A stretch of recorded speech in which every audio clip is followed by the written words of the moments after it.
I woke up to the soft hum of notifications on my phone. I reached for it, half expecting the screen to be lit with birthday messages, maybe a sweet note from Isla.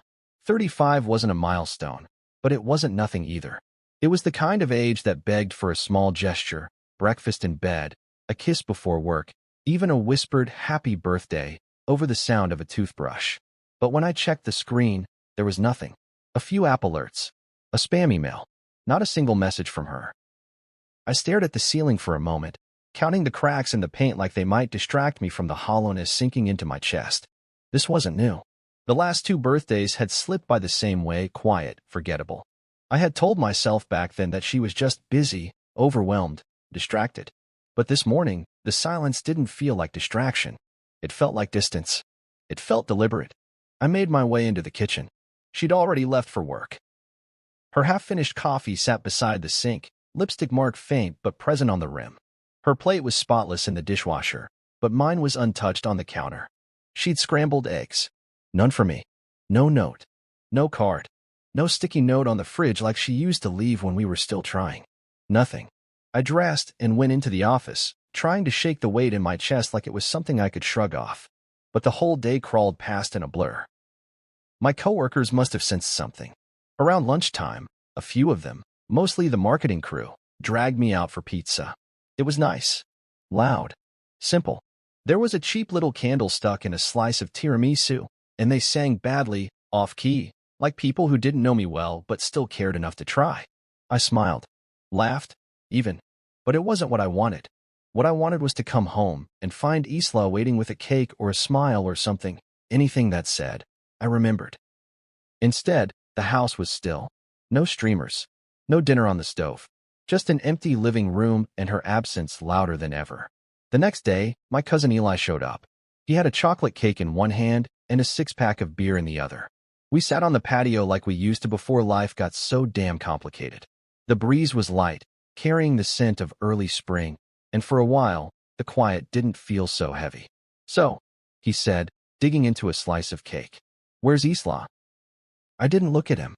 I just tapped my phone, screen lighting up with unread messages from clients, apps, random offers. None from her. Probably wine tasting with her sister again, I said.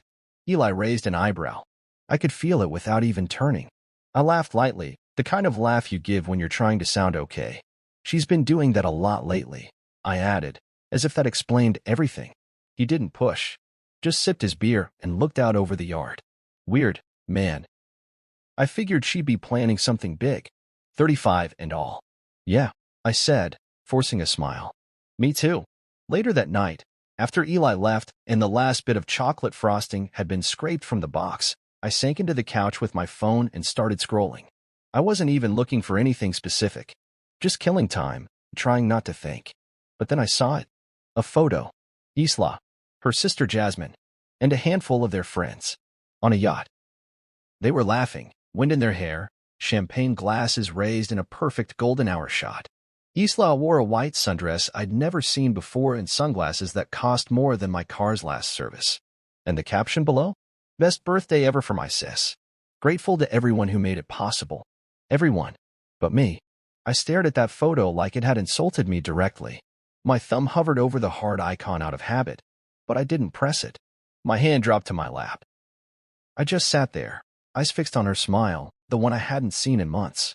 The one she only seemed to wear around everyone but me. I kept reading the comments. Heart emojis. Gorgeous girls. Y'all living your best life.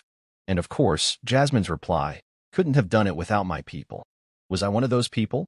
Did I even make the list? I locked my phone and set it face down on the table. But the image burned in my mind like a brand. It wasn't the yacht. It wasn't the champagne. It wasn't the money or the photo filters or the fact that she was gone on my birthday. It was the caption. Best birthday ever. I hadn't even gotten a text. I sat there until my screen dimmed, the soft light fading into black. My hands were folded in my lap, fists clenched without realizing. It wasn't forgetfulness. It wasn't busyness. It wasn't exhaustion or oversight. It was choice. She chose not to acknowledge me. She chose not to send a message. She chose not to be here. Not even in spirit. And in that moment, as the silence in the room grew thick and undeniable, I realized something that chilled me more than the loneliness ever could. She didn't forget. She didn't care. And suddenly, neither did I. It came on a Wednesday. The kind of day that just sits there in the middle of the week like a question you don't want to answer. I was on my lunch break at the office, chewing through a dry turkey sandwich and trying to convince myself to finish the spreadsheet I'd been avoiding since Monday. My inbox pinged. Nothing unusual about that. Junk mail, updates from vendors, the usual corporate noise. But this subject line stopped me cold. We split even here. The sender? Isla. I opened it. Attached was a PDF. No greeting. No context. Just a clean, itemized invoice with a title at the top. Jasmine's yacht party, expenses breakdown. It was all there: venue rental, catering, designer balloon arch, champagne packages, even the cost of yacht staff gratuity. The total? $3,200. And right next to it, in bold font like it was some kind of gift to me, a line that read, split, $1,600 each. I reread the attachment 3 times. My eyes trailed down to one particularly grating item. VIP decor package, $425. What the hell did that even mean? Were the balloons dipped in gold? Did they rent swans? I leaned back in my chair and stared at the screen, waiting to feel something other than disgust. But it never came. It was just numbness now. Like all the little emotional paper cuts had finally bled me dry, and this invoice was the paper that did the slicing. This woman, my wife, the same woman who hadn't sent so much as a happy birthday text, was now billing me for her sister's birthday party. On a yacht. A party I wasn't even invited to. On the same weekend, she pretended she was wine tasting with Jasmine. I didn't scream. I didn't throw anything. I didn't even curse. I just stared at that PDF and started to laugh. Quietly. Bitterly. That kind of laugh that starts in your throat and dies in your chest because there's nothing left to fuel it. That night, I sat on the couch in our two-silent living room, laptop open on my knees, and logged into our joint account. My fingers hovered over the keyboard, and for the first time in years, I hesitated. Not because I was unsure, but because I finally understood that this wasn't about fairness. This was about finally drawing a line. So I sent $1. Exactly one. Then, in the notes section, I typed, "I'm not on board." No explanation. No rant. Just that. And then something in me clicked.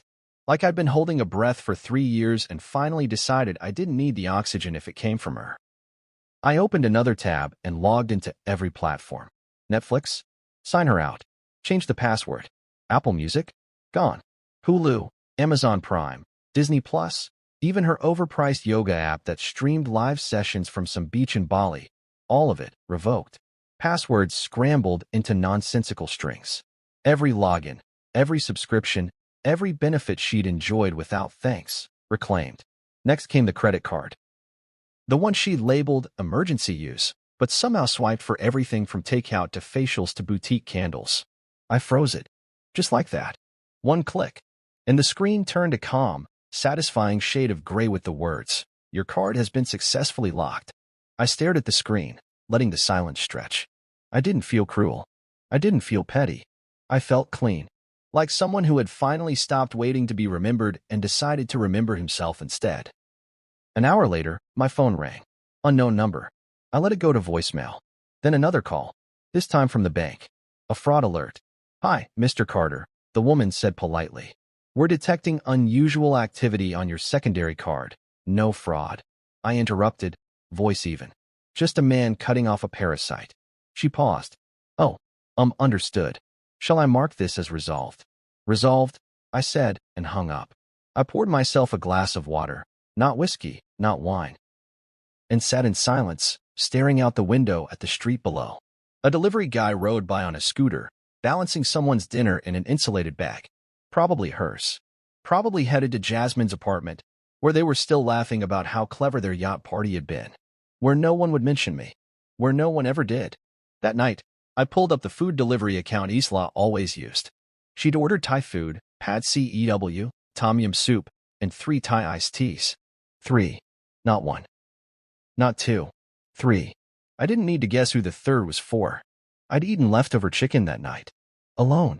Lit by the flicker of the TV and the glow of a marriage that had been quietly dying under the weight of one-sided effort. I closed the app. Logged out. Deleted it. The next morning, Isla sent a text. "No, good morning. No warmth, no recognition of what she'd done.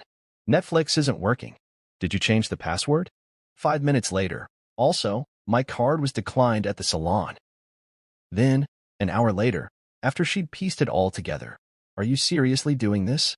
And the final blow. This is childish, Jace. You're embarrassing me. Not once did she ask why. Not once did she say, I'm sorry. Not once did she acknowledge the 3 birthdays she'd erased with silence. I didn't respond. I didn't need to. The message had been sent long before I clicked freeze card. It wasn't just about money. It was about dignity. Mine. The version of me that once tiptoed around her moods, who paid every bill without question, who waited for scraps of affection like they were enough. That man was gone. He died with that $1 transaction, and in his place stood someone else. Someone who finally understood that love without respect is just a long, slow death. That night, I went to bed alone, but not lonely. For the first time in years, I slept all the way through. No interruptions, no background noise, just peace. At first, she played cute. The kind of cute that's meant to be disarming, as if the years hadn't already shown me the venom that hid under Isla's tone when things didn't go her way. The first text came around noon the next day, simple and seemingly innocent. Is Netflix down? No greeting, no context, just that. 5 minutes later came another. Can you reset Hulu? I think it glitched. Then, a slightly more impatient ping. My card's not working at the salon. Did something happen? I didn't answer. I was at work, but even if I hadn't been, I wouldn't have answered.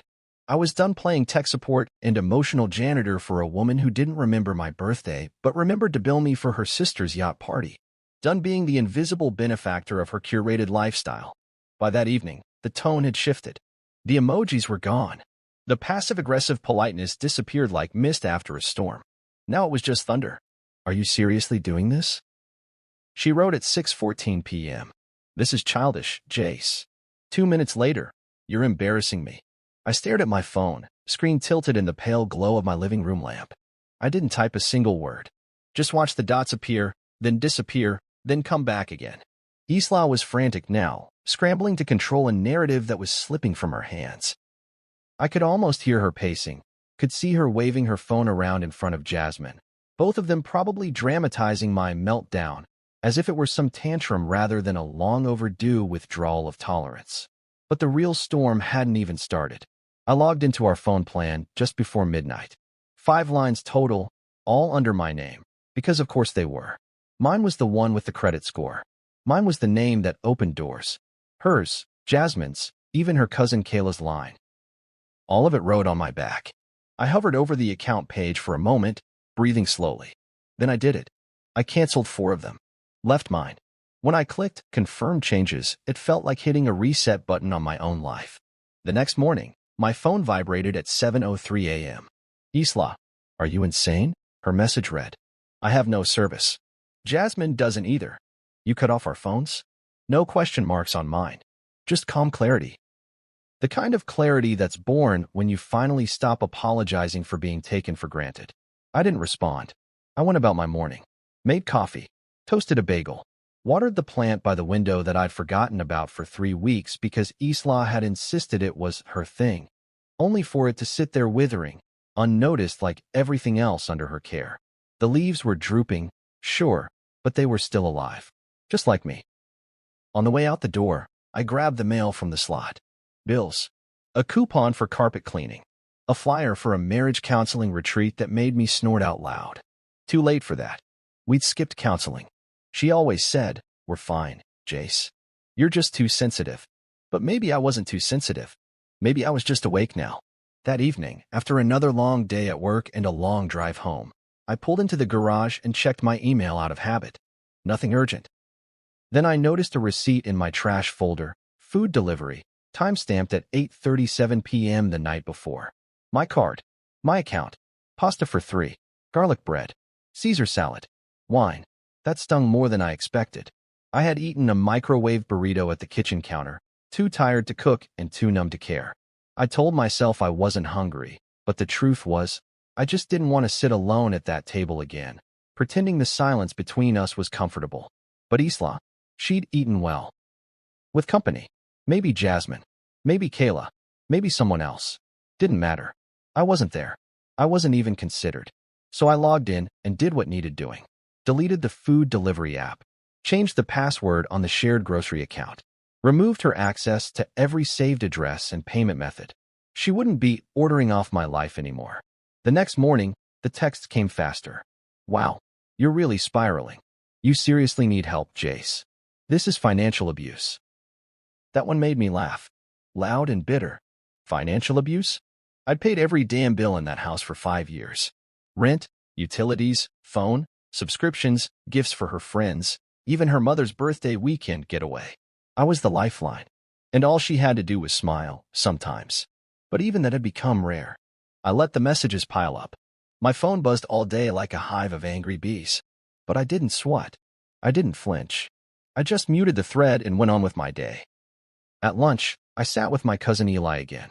He didn't ask questions, just passed me a soda and said, "You look lighter." I smiled. Maybe because I'm carrying less dead weight. He chuckled. "You sure this doesn't blow up later?" "Probably," I said. "But I'd rather deal with fire than rot." That night, I turned off the lights and sat in the dark for a while. Not out of sadness, just to feel it. The clean slate. The absence of noise. The absence of her. She'd forgotten my birthday. But she remembered to order pasta. For 3. And that told me everything I needed to know. I was reclaiming more than passwords. I was reclaiming myself. It wasn't the silence that surprised me. It was the spin. Isla didn't reach out with an apology. No reflection. No acknowledgement of what she'd done, what she hadn't done. Instead, she went to her mother. And Isla's mother, of course, went to my aunt. And that's how I got the call. Not from the woman who'd ghosted me on 3 birthdays in a row, but from my Aunt Ruth, who meant well, but always stepped in where she didn't belong. "Jace," she began gently, "I heard there's some tension between you and Isla." Tension. That was the word they used for this. "She's devastated," Ruth continued, like she was reporting a death, crying to her mother. "Says you just snapped. Cut off all the accounts. Locked her out. Canceled her phone. Is everything all right?" I pressed the phone tighter against my ear and stared out the window. The world outside looked too normal for what I was feeling. Birds chirping. Someone mowing their lawn. The neighbor's kid riding his bike like life was simple. "Did she mention the invoice?" I asked. There was a pause. "What invoice?" "Isla sent me a $1,600 invoice for her sister's yacht party," I said. "On my birthday." The birthday she forgot. Again. Another pause. Then quietly, "Oh." I could hear her trying to process it. Trying to reconcile the Isla she knew with the one who had weaponized celebration and turned it into a bill. I didn't need her judgment or confusion. I just needed the truth to be out in the world, spoken, real, undeniable. She posted about the party online, I added. Called it the best birthday ever for her sister. Champagne, smiles, a yacht. You know how many birthdays of mine she's missed now? 3. Ruth sighed. Jace. I didn't know. I'm sorry. But Isla wasn't. She wasn't sorry at all. Instead of apologizing, she got busy reframing the story. Her Instagram stories lit up with cryptic quotes. You never really know someone until they stop needing you. Some people are only loyal when they benefit. Protect your peace from manipulators in disguise. I read each one with a growing sense of numbness, like watching someone draw a caricature of you with fangs and horns, then asking the world to mourn her for surviving your evil. Her friends joined in. You're so strong, babe. Don't let toxic people dim your light. You've been through enough. Through enough of what, exactly? Enough free meals? Enough birthday forgetfulness? Enough emotional withdrawal? I didn't respond to any of it. I didn't post counter stories or write a long rant. That would have given it legitimacy. Instead, I let the silence speak for me. But I did talk to someone. Uncle Leonard. He wasn't really my uncle by blood. More like a family friend who'd seen enough life to speak with the weight of someone who'd been burned, built back, and burned again. We met up at a quiet bar downtown, the kind with dim lighting, decent wings, and no one trying to impress anyone. He sat across from me, sipping his beer slowly, eyes sharp. So you finally unplugged the leeches, huh? I didn't need to ask who he meant. He'd always seen through Isla, even when I couldn't. I nodded. She sent me an invoice, I said. Leonard blinked once. For what? Emotional damages? No, I said. For her sister's yacht party, which she planned on my birthday. He set his beer down and leaned forward. Son, peace ain't free. It costs clarity. I sat with that. Clarity. It wasn't rage I felt anymore. It wasn't heartbreak, either. It was this still, heavy clarity that settled deep in my chest like bricks clicking into place. I finally saw it for what it was, not just neglect, not just selfishness, but a consistent refusal to treat me like I mattered. To her, I was a provider, a resource, a name on bills. A default? Yes, to anything she asked for. And when I finally said, no, not even out loud, just in action, she cried to the people she knew would still see me as the villain. I kept hoping for an apology. Some genuine moment where she'd say, I forgot your birthday, and I'm sorry. I thought maybe the silence from her side was guilt, or shame, or internal conflict.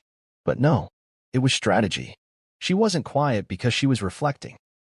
She was quiet because she was plotting a story where I was the one who cracked. The next day, I got a text from her cousin Kayla. Whatever you're going through, I hope you get help. Help? Right.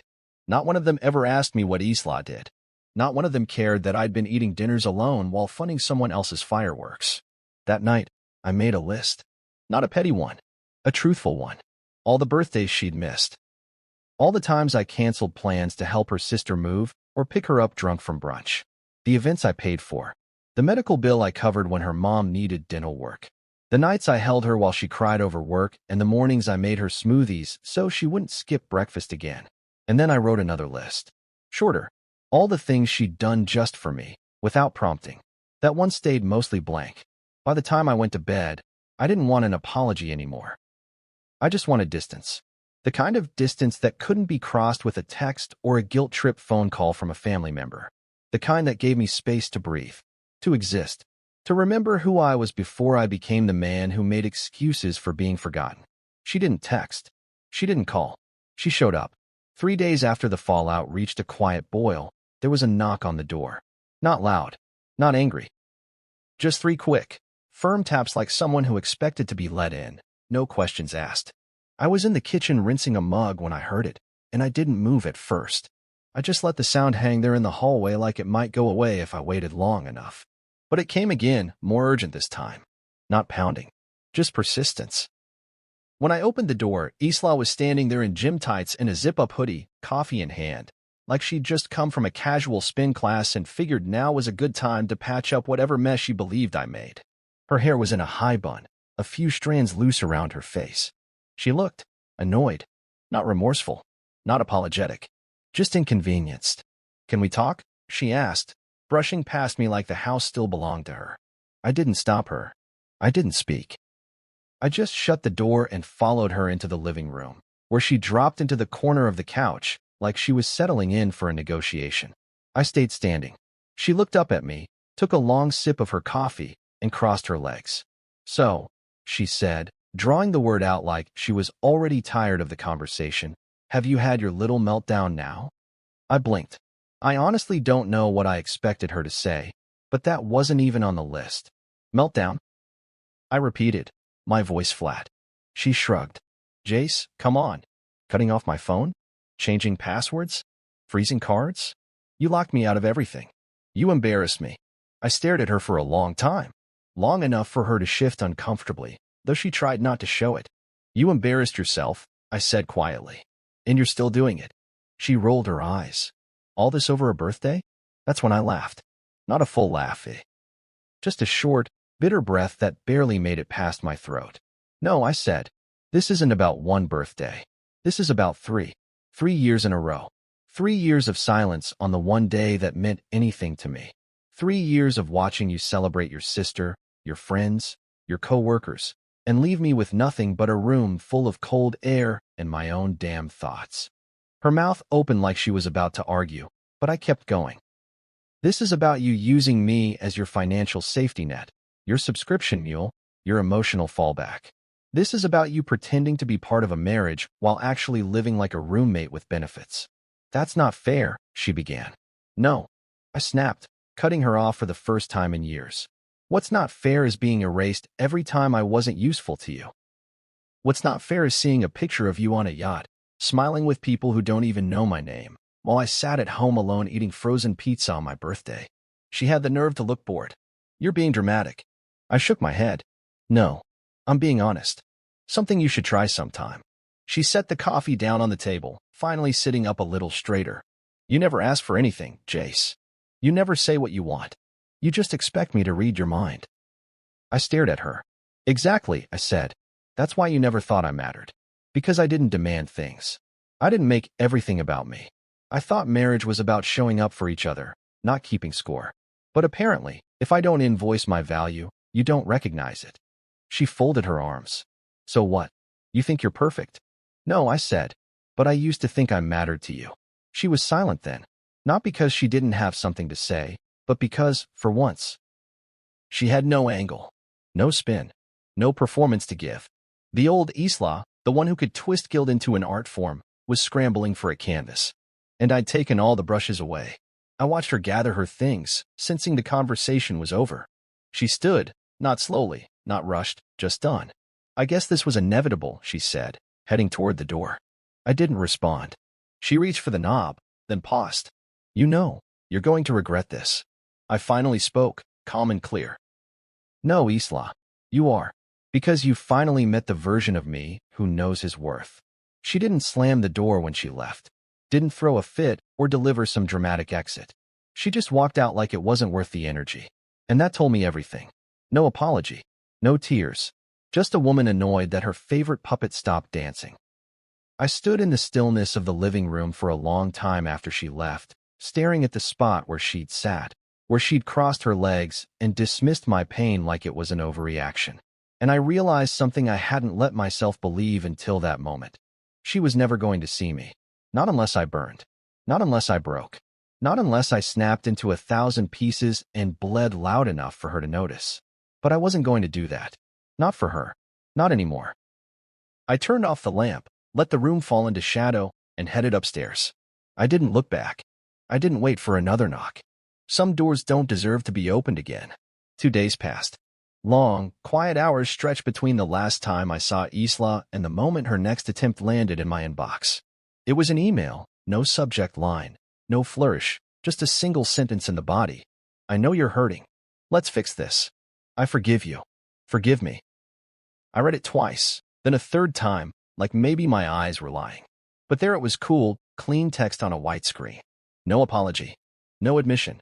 Just a performative grace, handed down like a gift I should be grateful for. I didn't reply. Instead, I leaned back in my chair, arms folded, staring at the ceiling as if it might deliver some cosmic explanation for how we'd ended up here. I wasn't angry in the way I expected to be. I wasn't even shocked. No, what I felt was something deeper, sharper, disgust, maybe. Not at her. At myself. Forever thinking that maybe, just maybe she'd understand. Forgiveness, for Isla, was never about accountability. It was about control. It was her way of saying, let's pretend nothing happened, so long as she didn't have to look in the mirror too long. I shut the laptop and stood up. The house was too quiet again, but not in the peaceful way. It was the silence of something vacated, like air after someone has slammed the door. Stillness thick with the echoes of what had been tolerated for too long. Later that afternoon, I logged into my rewards account, the one connected to my frequent business travel. I hadn't touched it in a while. Hadn't needed to. I was saving those points for something we'd talked about doing for years. A trip to Hawaii. Just the two of us. But that trip never happened. It had become another plan lost in her ever-growing list of more important things.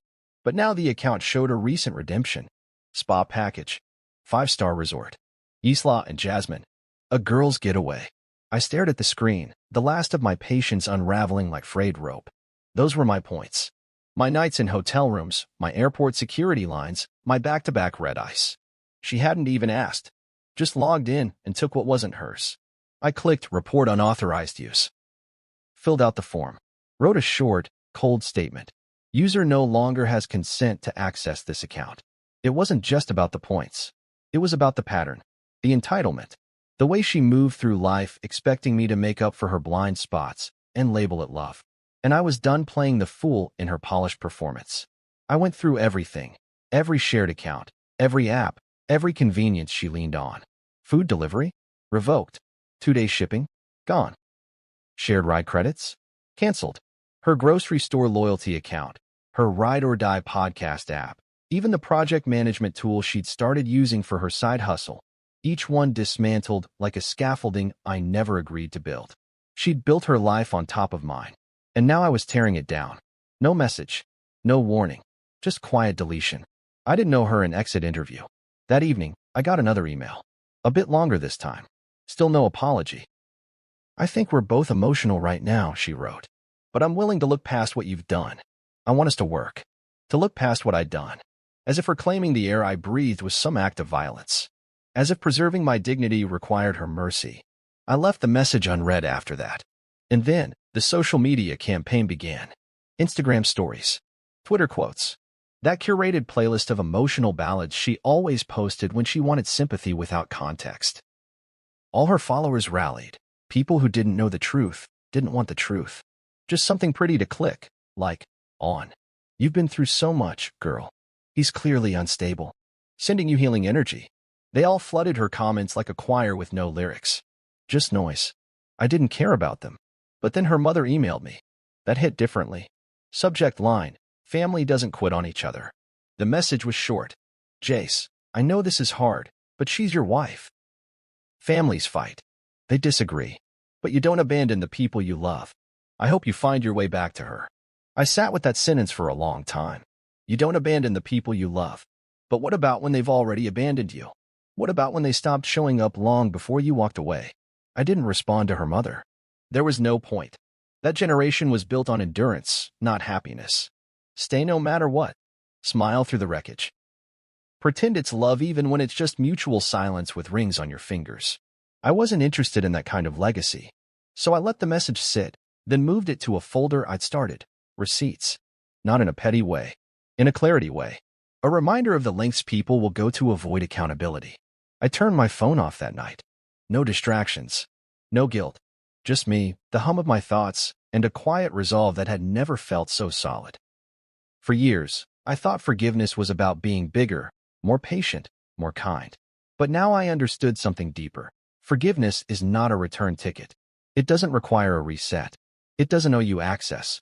It's just acknowledgement and closure. And I was ready for mine. I knew it was coming. The spin. Isla never let a narrative die quietly. Not when there were eyes to catch, sympathy to farm, or a victim role to rehearse. The first clue came through mutuals. A friend from work sent me a screenshot late one night, her Instagram story. Black background. White font. Piano music in the background. Something moody and slow. Caption: "Some people don't value loyalty. But I still believe in love. Even after betrayal." I stared at the screen, jaw tightening. Betrayal. That was her word now. She didn't say it directly. She never did. She was a master of implication. A subtle puppeteer pulling threads just tight enough to shape the pity without naming the villain. But we all knew who the villain was supposed to be. Me. I clicked through a few more stories. Pictures of her from the yacht, filtered just right, champagne in hand, smiling with captions like, "Healing. Growth. Choosing me." One showed her walking along a beach in a sunset I paid for. Another with Jasmine in matching robes at a spa I hadn't even known they'd gone to. And the comments rolled in like waves. "You've been through so much, babe. Proud of you. Some people don't deserve your light. Reclaiming your power." I put my phone down before it ended up cracked against a wall. This wasn't healing. This was image management. This was her trying to rewrite the story before anyone asked questions she couldn't answer. Because if they knew the truth, really knew it, they'd have to reckon with a different version of events. One where I wasn't the emotionally distant husband, but the man who had simply grown tired of being erased. It didn't stop there. The next day, I got an email. From her mom. Again. This one had an attachment. A PDF of some family article she'd clipped from a faith-based magazine. Something about the sacred act of staying. The subject line: "Time heals all wounds." The body? Just a single sentence. "I know this is hard, but she's your wife. Families fight." That sentence again. I read it 3 times. Not because I was confused, but because I couldn't believe how many people were willing to say everything except what happened. Families fight. No. Families communicate. Families apologize. Families don't send invoices for yacht parties and then send curated quotes about betrayal when they get called out for it. They don't spend your birthday posting selfies from somewhere you weren't invited to. That's not family. That's freeloading with a wedding ring. But even so, I didn't respond. I didn't correct her version. I didn't defend myself to Isla's mom or her friends or her growing army of digital sympathizers. I learned something over the last few weeks. Defending yourself to people invested in your silence is like arguing with a locked door. It doesn't matter how right you are. If they've already decided who to believe, they're not listening. They're watching a play they've seen before, hoping for the same ending. I kept receipts, though. Not because I wanted revenge. Because I needed reminders. See, the danger in gaslighting isn't the lie. It's the slow erosion of your reality. The way you start to question your memory, your instincts, your boundaries. And I wasn't about to fall into that trap again. So I started saving everything.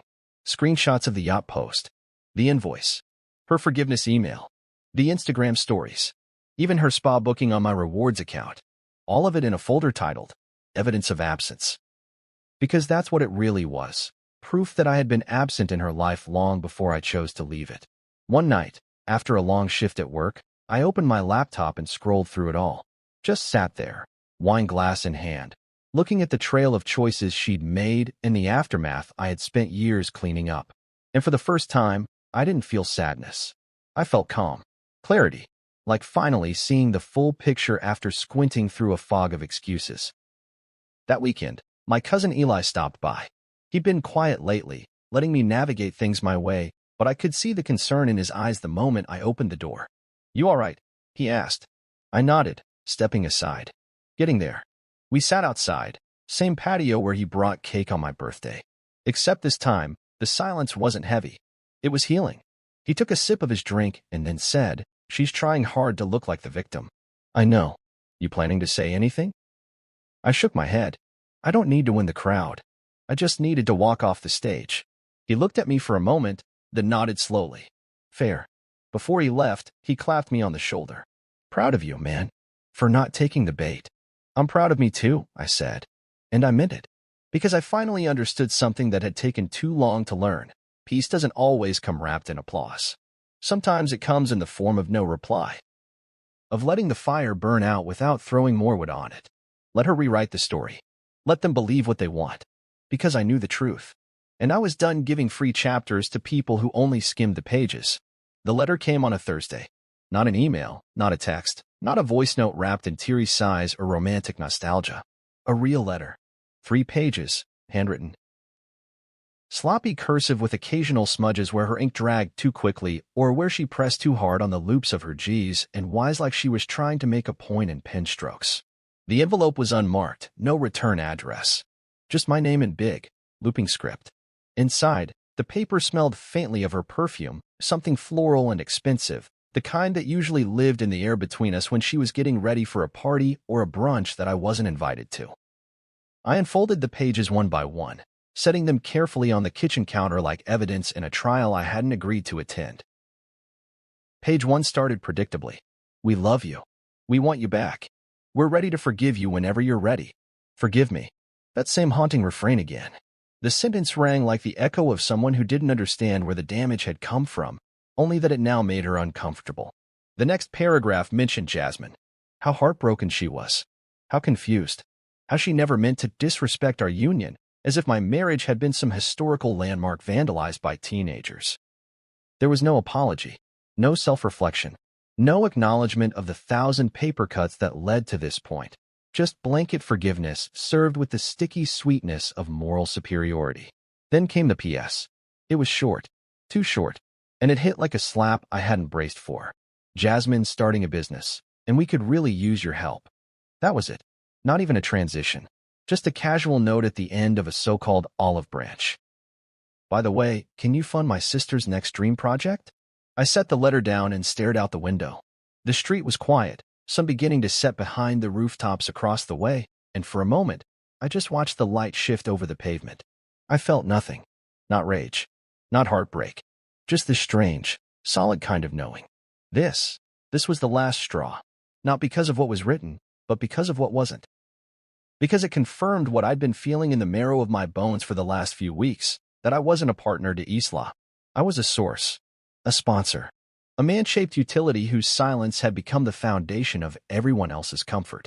And now that I'd pulled the plug, all they had left to offer was confusion and invoices. I didn't throw the letter away. I folded it. tucked it into the same folder where I kept the rest of the proof. The yacht invoice. The screenshot of her forgiveness email. Her stories. Her mother's notes. Her silent birthdays. Then I opened my laptop, typed in a few queries, and started searching for listings. Apartments. Condos. Short-term leases in cities far enough away to be unfamiliar, but close enough to drive to in one stretch without needing a hotel. Raleigh. Asheville. Charleston. Carolina kept calling to me. I found one.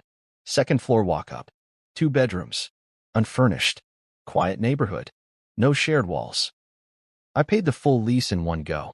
No monthly trickles. No hesitation. Done. The next week moved in silence.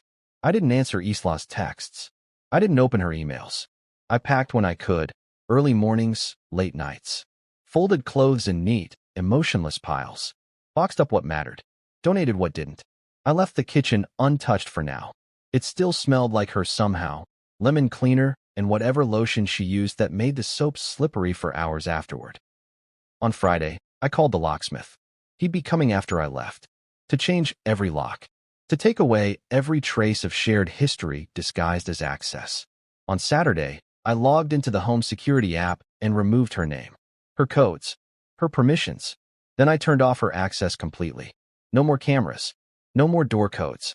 No more entry. That night, I slept for 5 hours. Then woke, not with panic or dread, but clarity. The kind that burns in your lungs but lets you breathe deeper than ever before. I loaded the last of my things into the car just after dawn. The house stood behind me like a skeleton, familiar, but emptied of warmth. A frame, nothing more. A place where I'd once believed in forever and ended up learning about thresholds.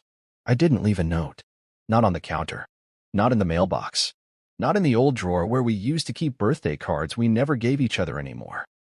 I drove out of the neighborhood with the windows cracked and the radio off. I didn't look back. She wouldn't understand that kind of exit anyway. Not theatrical. Not angry. Just clean. Deliberate. The bridge wasn't burned. It was dismantled. Logically. Silently. One board at a time. The drive to Carolina took 9 hours. Just me, a rental van, a few taped-up boxes, and a playlist that shuffled between melancholy soul and aggressive silence. I didn't rush. I didn't stop for photos or roadside snacks. I just drove. The highway blurred into a ribbon of decisions I couldn't undo, and for once, I didn't want to.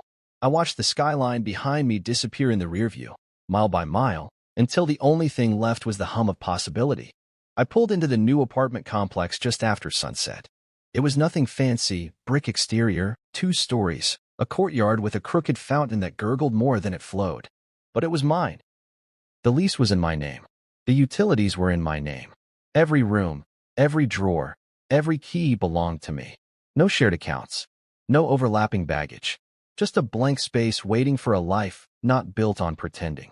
The unit was small, kitchen barely large enough for 2 people to stand side by side. But it was enough. I dropped the last box near the doorway and let out a long breath I didn't know I'd been holding. The silence wasn't heavy here. It didn't echo with the residue of things unsaid. It was clean, still, waiting to be filled with something real. I unpacked slowly over the next few days. Methodically. Shirts hung one at a time. Books shelved by instinct, not genre. I bought a new mattress, firm, no memory foam, no ghost of someone else's sleep pressed into it. I chose new curtains. Blackout, not because I wanted to hide, but because I wanted peace. Rest. The kind that doesn't ask you to explain why you're tired. Work started the following Monday. A boutique tech firm nestled between a bakery and a bike shop, the kind of place where everyone wore sneakers and kept plants on their desks like badges of balance. My new boss, Maria, was sharp and quick-witted, with a clipboard that never left her side and a memory like steel. During my onboarding, she asked if I preferred Jace or Mr. Carter. Just Jace, I told her. But inside, I smiled at the idea that either name was finally mine again. They gave me a small office. Glass door, clean desk, my name etched in white vinyl on a placard, Jace Carter, systems lead. That nameplate mattered more than I expected. I ran my fingers across it before sitting down, not because it was fancy, but because no one handed it to me. No one else paid for it. No one else claimed it. It was mine. The days passed in quiet rhythm. I went to work. I came home. I cooked simple meals. Stir-fried vegetables. grilled chicken, pasta. No extra portions. No guesswork about what someone else might want. Just one plate, one fork, one glass of wine if I felt like it. I got into the habit of walking in the evenings. The neighborhood was different from what I'd known, less polished, more alive. Kids on scooters, dogs barking at fences, couples laughing on porches that needed repainting. I liked it here. No one knew my history. No one watched me through a lens fogged by Isla's storytelling. Here, I wasn't the man who locked out his wife. I was just the new guy in Unit 2B who smiled politely and kept to himself. One night, maybe 3 weeks after settling in, I got a voicemail. I recognized the number before it finished ringing. Isla. I didn't pick up. I let the message play while I stood over the sink rinsing dishes. Hey, I don't know if this number still works. I saw the transfer on our old phone plan. I figured you were gone, but, she exhaled. I just wanted to know if you're alive. That's all. I don't want to fight. I don't know. It's weird not knowing where you are. I paused with the dish still in my hand. The water kept running. Steam curled up from the basin. Alive? She never asked if I was okay. Never asked what she did. Never said sorry. Just wanted to know if her old lamp still flickered in some distant window. I didn't call back. I didn't delete the message either. I just saved it. Not out of sentiment, but as a reminder that some people only ask questions when the silence becomes inconvenient. I went back to drying my hands, then walked into the living room and sat down on the couch I'd assembled by myself. It wobbled slightly on one leg, but I didn't mind. It was honest, imperfect, real. I stared at the ceiling for a long time that night. No TV, no music, just the sound of my breath in a room that didn't require me to shrink or perform. I hadn't vanished. I'd evolved. People think leaving means erasure. That starting over means forgetting. But it's not about forgetting. It's about remembering who you were before the weight bent your spine, before the noise made you doubt your worth. The new nameplate on my office door didn't change who I was. It just reminded me I never needed anyone's permission to matter. It came on a Tuesday. No return address. No name on the envelope. Just clean white cardstock and 4 neat words scrawled across the front in a handwriting I couldn't forget if I tried. Thinking of you. Isla. I stood there at the kitchen counter, fingers lightly pressing into the crease of the card, as if the pressure might make more sense spill out. There was no paragraph inside. No explanation. No apology. Just those words, floating on empty space, trying to masquerade as something meaningful. For a long moment, I didn't move. I didn't blink. I just let the card sit in my hand like a piece of evidence too delicate to rip apart but too useless to carry forward. The weight of it wasn't in the paper. It was in what it represented, the last gasp of a woman who hadn't said, "I'm sorry," in 3 years, but thought 4 words might fix what silence had rotted. I didn't respond, but I didn't throw it out either. I walked to my bedroom, opened the top drawer of my dresser beside the socks, beside the receipts I hadn't filed yet, and slid the card inside. Not to save it, not to keep her close, but as a bookmark, a marker in the story of who I used to be. Because healing doesn't mean forgetting, and forgiveness, I learned, doesn't mean access.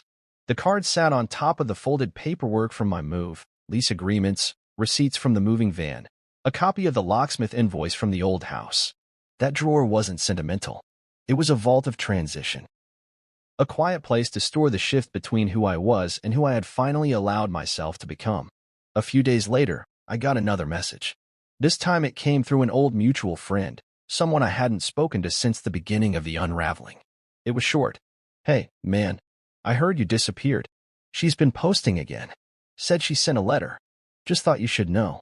I read the text once. Didn't reply. There was nothing to say. Not to him. Not to her. Not to anyone still clinging to the hope that my silence meant confusion. Because I wasn't confused anymore. I wasn't bitter either. I was done. Every now and then, a message would still find its way through. A friend tagging me in something by mistake. A birthday notification from someone in her circle. A forwarded flyer from the business Jasmine started. Her boutique candle shop, funded by someone else, or maybe just another credit card waiting to collapse under entitlement. The first time I saw the name pop up on Instagram again, I almost blocked her. But I didn't. I let her float in the ether. Let her exist in the digital background like a rerun I no longer watched. Blocking her would have felt like I still needed distance. But I didn't, because I had already gone too far to be reached. Carolina gave me peace I didn't know I was craving. It gave me mornings that started with silence instead of sighs. Coffee brewed without the sound of complaint. Laundry folded without eye rolls.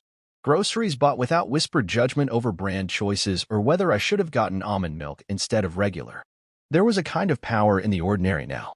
One day, while organizing the hallway closet, I found a box I hadn't opened since the move. Inside were old birthday cards, some from Isla, most from coworkers, friends, people who meant well. I flipped through them slowly, wondering why I'd even kept them. One card, from our second year of marriage, caught my eye. It had a picture of a sunrise and a glittery font that read, "To more beginnings, with the one who makes me believe." Inside, she'd written, "You always show up for me. I hope I always show up for you." I folded it shut. She had stopped showing up, and I had kept showing up so long, I forgot I didn't have to. I tossed the card into the recycling bin, along with the others. Let them go with the week's trash. It wasn't bitterness. It was decluttering, cleaning house, removing the remnants of an old version of me who accepted crumbs and called it kindness. Later that week, a storm rolled through. Thunder shook the windows. Rain pounded the glass like a warning. I sat on the couch with a blanket and a book, and for the first time in years, I wasn't waiting for someone to fill the space beside me. I wasn't refreshing my phone. I wasn't hoping the storm would pass so someone else could pretend to notice me again. I was just there, alive, present, whole. The card stayed in the drawer, untouched. Not because I needed to look at it, but because I didn't. And that was the victory. Not revenge. Not pettiness. Just peace. She would go on. She would tell her version. She would sip her wine and nod along to her friends' pity parties. Maybe even tear up when she said, "He just left." But I didn't leave. I reclaimed my time, my space, my name. And somewhere, buried beneath all the noise, was the man I had silenced to keep her comfortable. He was louder now, steadier. Still, he didn't send cards to people who forgot him. He didn't beg for recognition. He built something better. And this time, it was his.